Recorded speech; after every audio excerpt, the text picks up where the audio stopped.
Hello and welcome to This Week in the Middle East with myself, Francis Matthew, and Eddie O'Sullivan, my co-host. This week, we're joined by Eckart Woertz.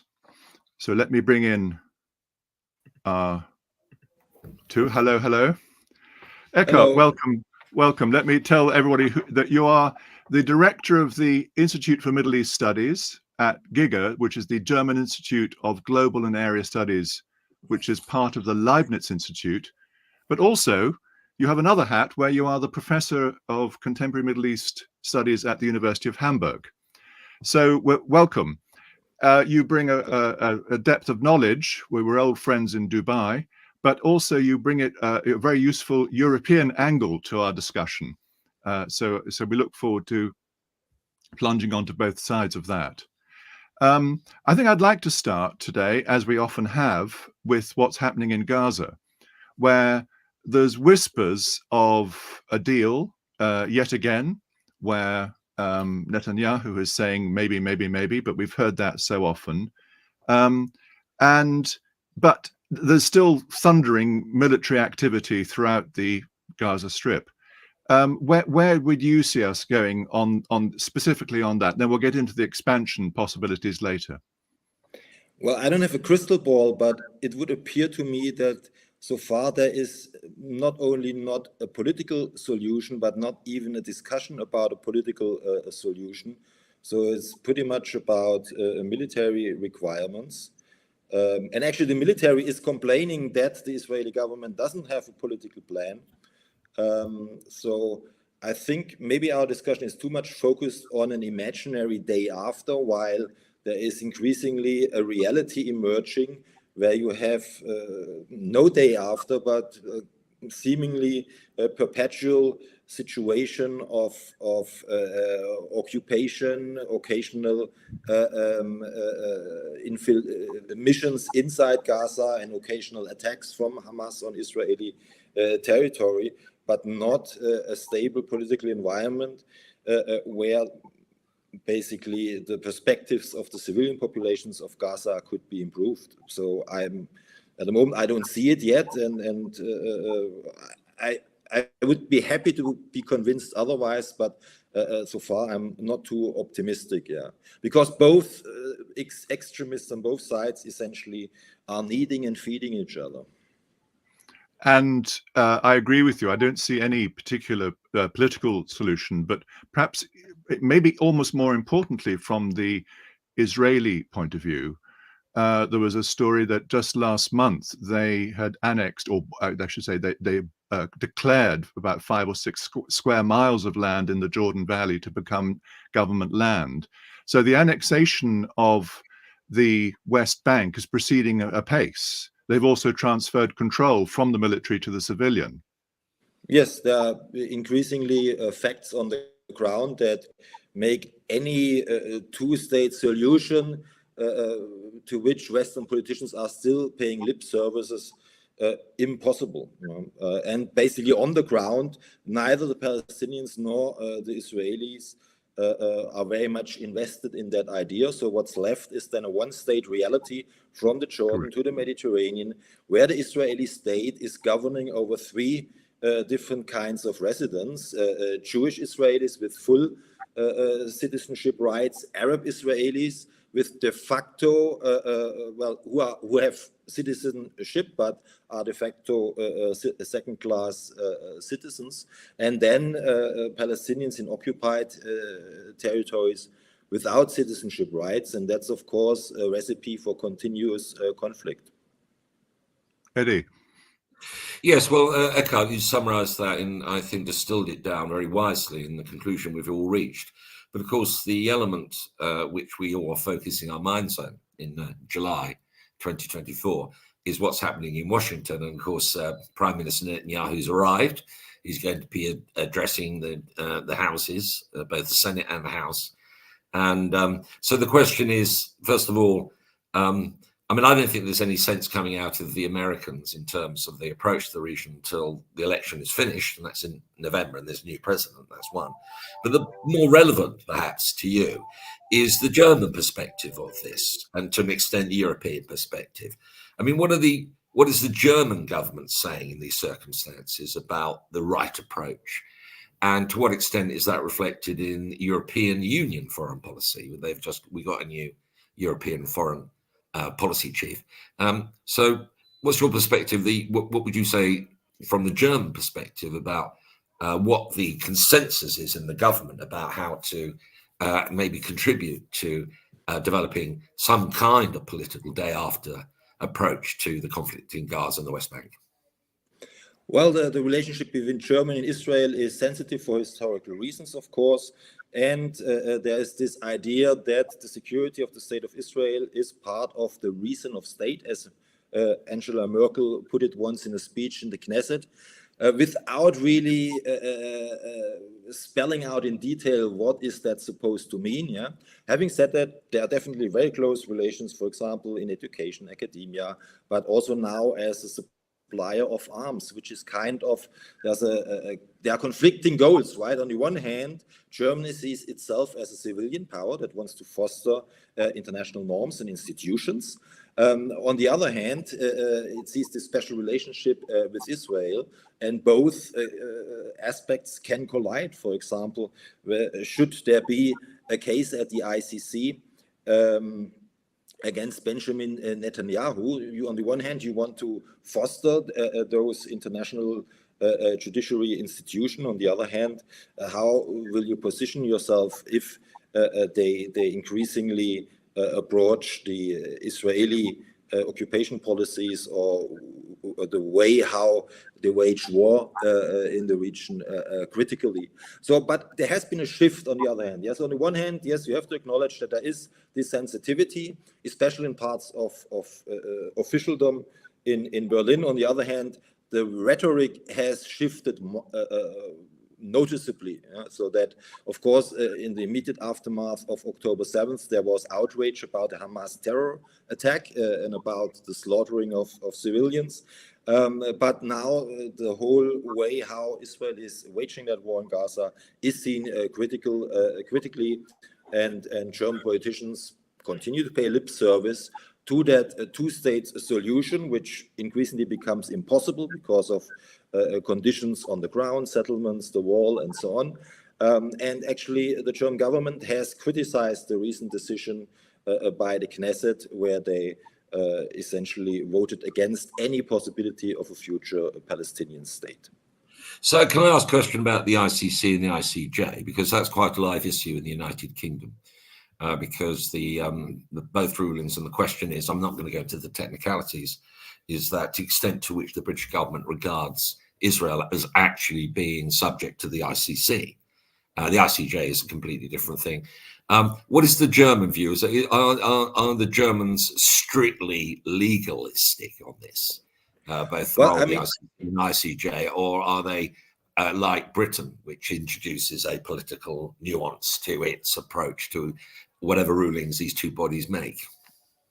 Well, the ICC is not about states, Israel, but about individuals. In that case, Netanyahu and Gallant on the Israeli side, and 3 persons on the Hamas side. Yeah? So it would be about individuals. Should there be a warrant against Netanyahu and Gallant, I think Germany, to be credible, would have to act on that warrant should one of those 2 persons visit Germany. And I don't think these persons would visit Germany then. So I think that they would need to find a possibility to meet elsewhere, for example, in Israel or the US or whatever.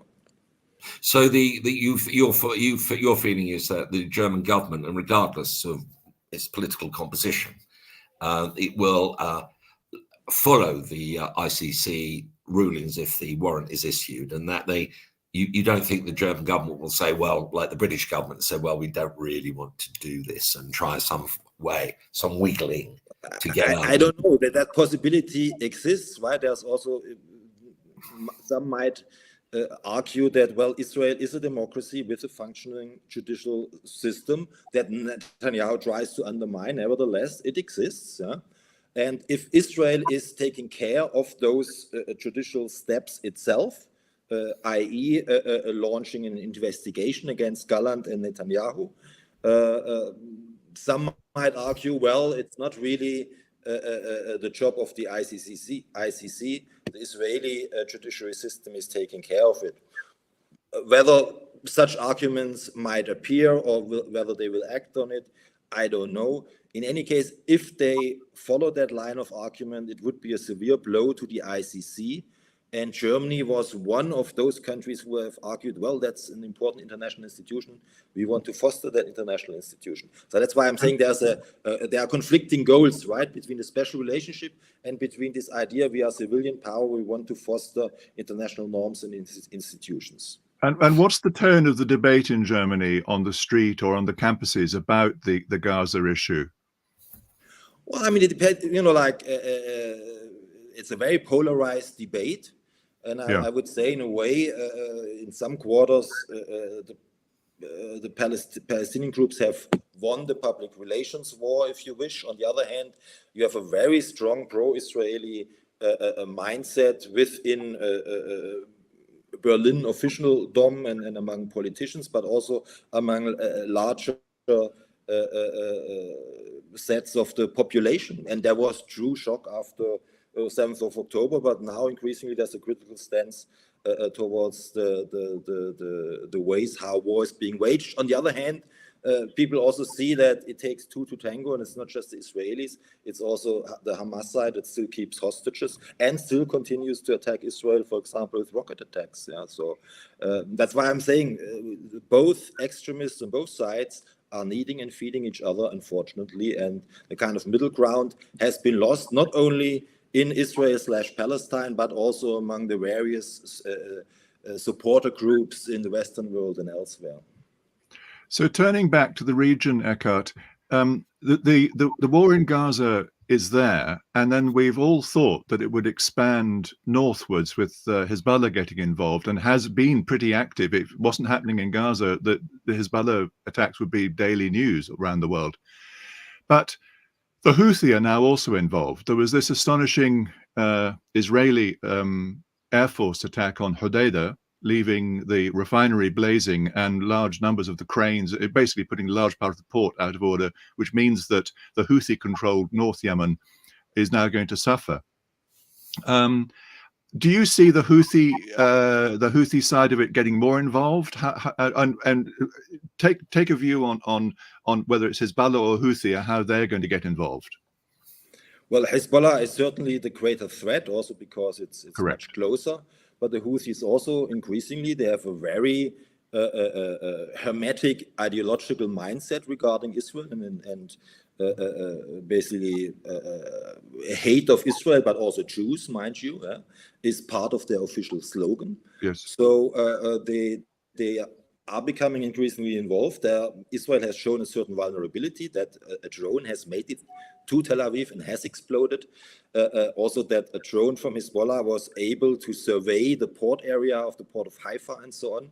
So I think there is an increased sense of vulnerability on the Israeli side, and to react forcefully to such military threats. So I've been cautiously optimistic that we wouldn't see an escalation, a regional escalation, because I noticed you said that about a few months ago.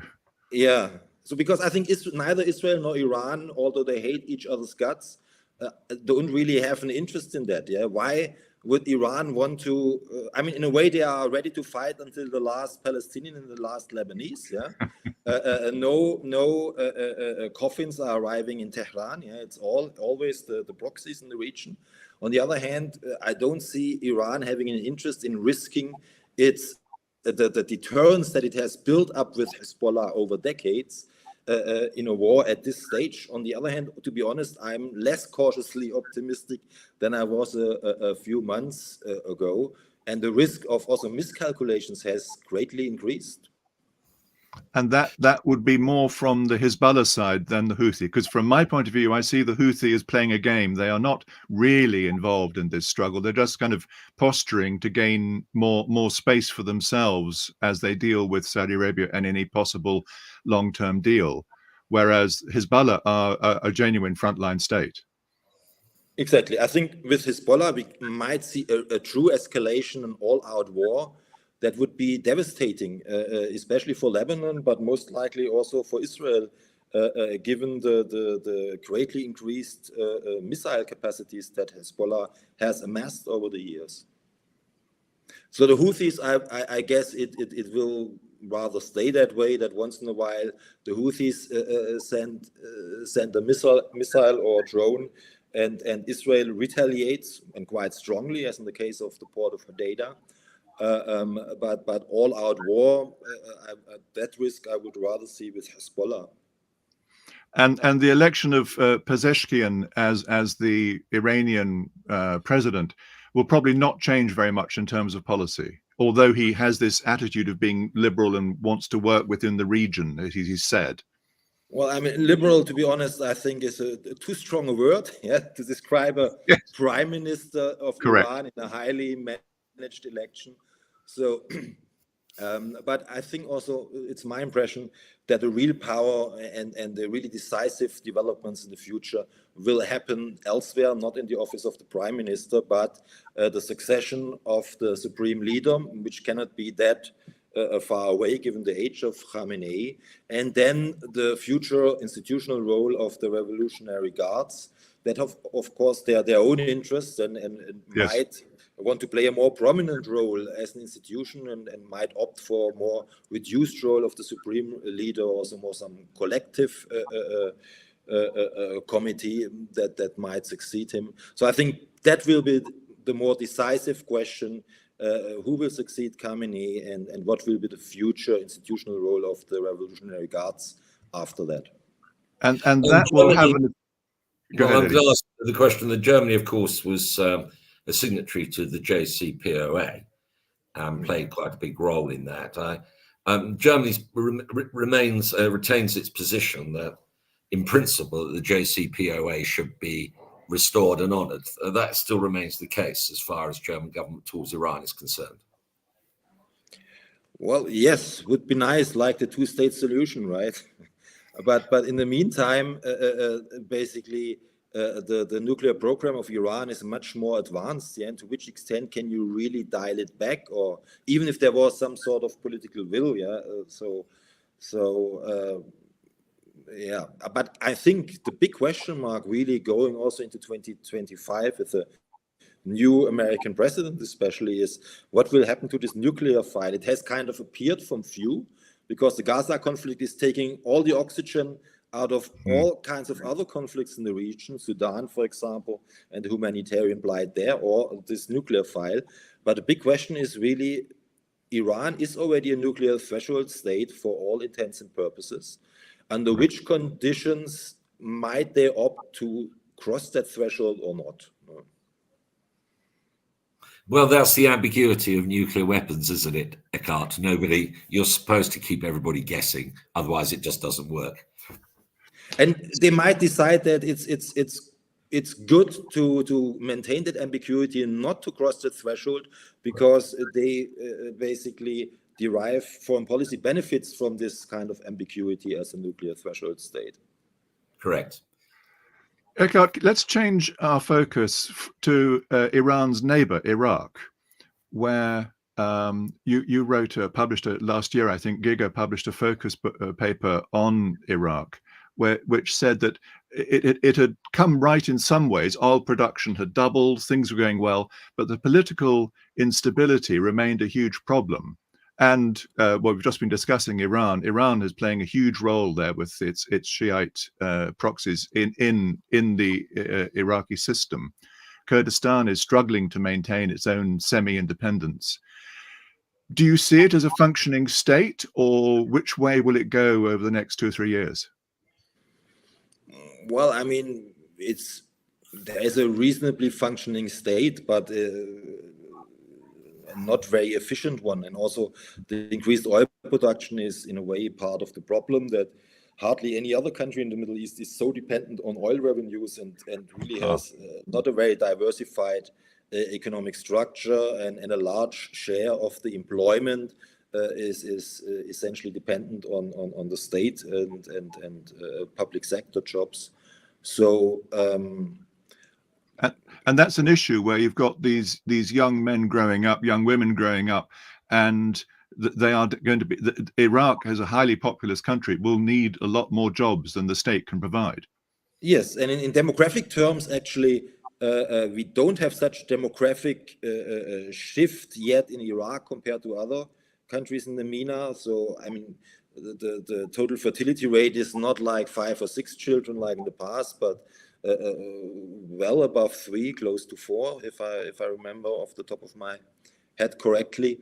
So yes, you have very considerable population growth still in Iraq compared to those countries where the total fertility rate is at or even below the replacement ratio of 2.1 children per woman, like Iran, for example, or Tunisia, Turkey, Lebanon, and so on. So in that sense, there is really pressure. The certain new entries to the labor market, system, or a sectarian system of or political system of sectarian proportionality, the so-called Muhassasa system, that still works at this stage, but of course could contain the seeds of future internal strife. And in that sense, I think, and also Iraq is increasingly really affected by the climate crisis, probably like no other country in the MENA region. We all look at the surface water and possible water agreements with Turkey and Syria and so on. But what is quite frightening is that so many aquifers have been pumped dry in Syria and Iraq, and the issue of sandstorms and so on. So the whole agricultural sector that is still noticeable in Iraq is really under threat from these developments, in addition to this very one-sided oil-oriented economic structure, where we also haven't seen this development of petrochemical industries and heavy industries like in the Gulf countries, right? So Iraq is more like Kuwait or Libya, where it's still very much just about crude oil exports and not about diversifying first along the value chains of petroleum products and later on also into other sectors. And Kurdistan is operating a kind of game of its own, working with the Turks? Well, they are between a rock and a hard place, right? They need to look what is Turkey thinking, what is the federal government in Baghdad is thinking, and what are the Iranians thinking. And so far they've managed to carve out their autonomous kind of regional structures and also have reasonably good relations with Western powers. You know?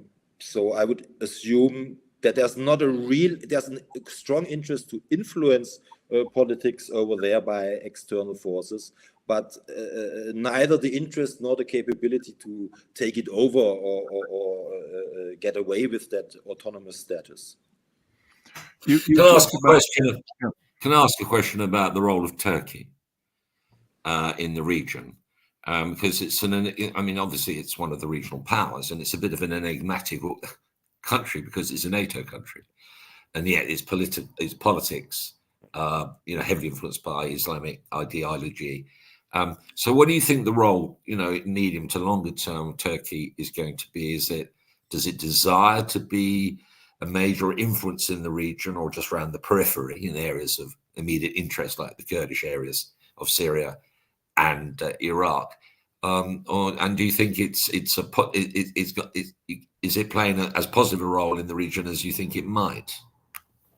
Well, I'm not sure whether the role is being perceived as positive by many Arab countries, and the interests go beyond the immediate vicinity of Kurdish areas in Syria and Iraq, where it also exercises a military role, an occupation role in the north of Syria. But also beyond it, it has troops in Qatar, it has military interests in Sudan. Also, if you take a look at the flight network of Turkish Airlines, it's quite impressive, you know, all over Africa, especially Horn of Africa, MENA region and so on. So that's indicative. One of the largest embassies of Turkey is in Somalia, so there is really kind of, they have formulated an ambition of and a neo-Ottoman narrative of influence in the region of the Middle East and North Africa, and even into Africa. To which extent they can really fill it, we will need to see. My impression is we are currently doing some research about the perception of Russian geo-narratives in the Arab world, based on in Arab newspapers and so on. And it's interesting that there's a lot of, there are so many external geo-narratives of Russia having this Eurasian ideology that they influence not only former Soviet Union states, but also exert influence into areas like Iran as a potential ally, but Turkey, well, more like a competitor, but maybe they can be brought into that fold as well. And in addition, those regional geo-narratives of neo-Ottomanism and the axis of resistance by Iran. And then the Arabs are somewhere out there, nowhere. In the 70s, you would have had discussions by the pan-Arabists and by the by Islamists or so. They really kind of, all of the debates around those external geo-narratives is really about, okay, how can we kind of manipulate them instead of being manipulated, and carve out a niche for ourselves, mostly on the level of the respective nation states. But really, it's quite interesting how the Arab world has really, doesn't really have a unifying narrative anymore like it used to have or tried to have in the past. That's interesting, because although one could argue that the GCC provides a sort of club of like-minded nations in the Gulf states, but the Arab League, which used to provide that lead, has collapsed into chaos. Yeah, I mean, the GCC is less of a paper tiger than the Arab League, for sure. But having said that, it's a bit of a paper tiger too. And mind you, they were not that long ago, most of them were boycotting one of them, Qatar. Yeah.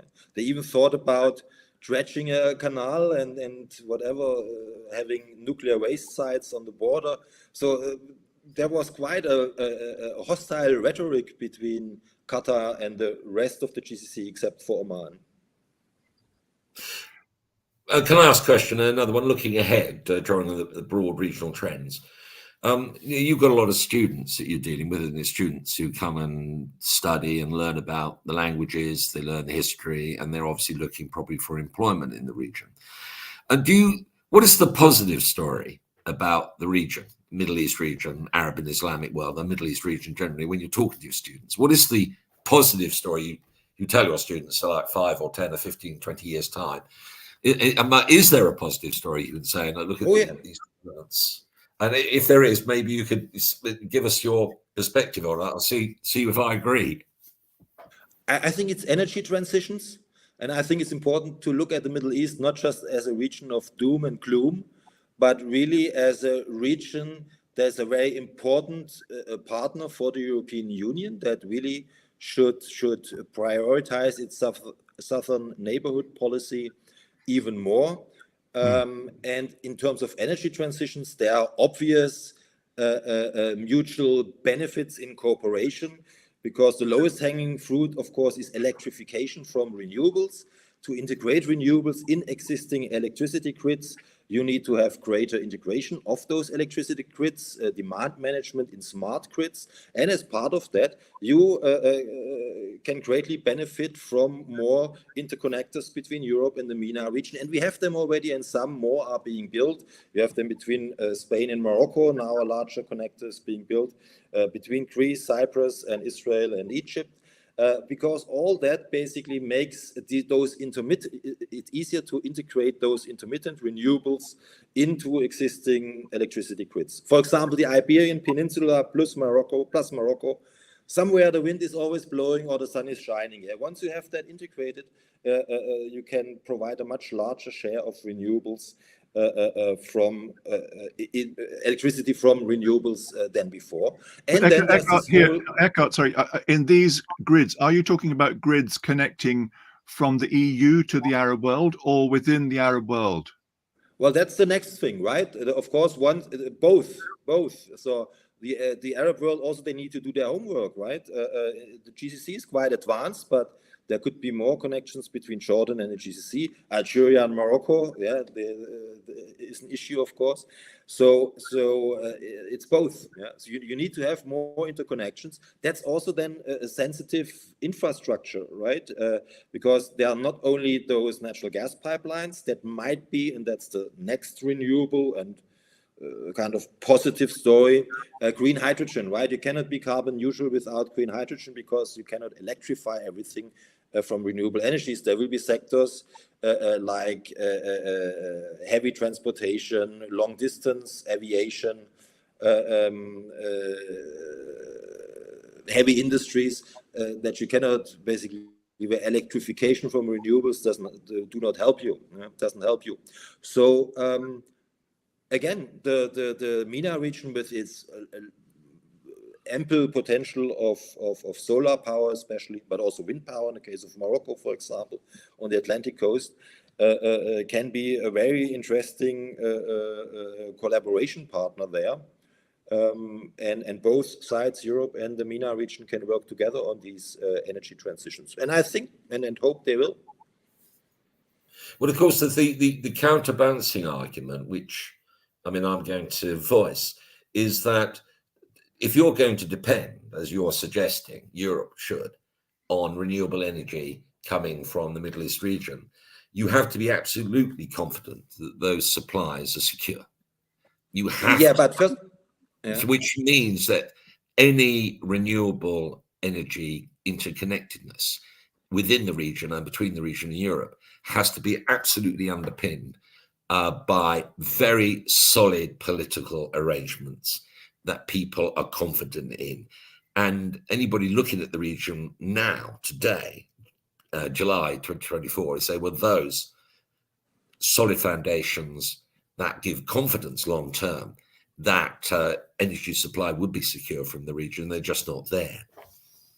Well, first of all, interconnectors doesn't mean that you receive all your electricity from North Africa. It just means that it makes the grids in the respective countries more reliable, and that you can balance out supply and demand peaks.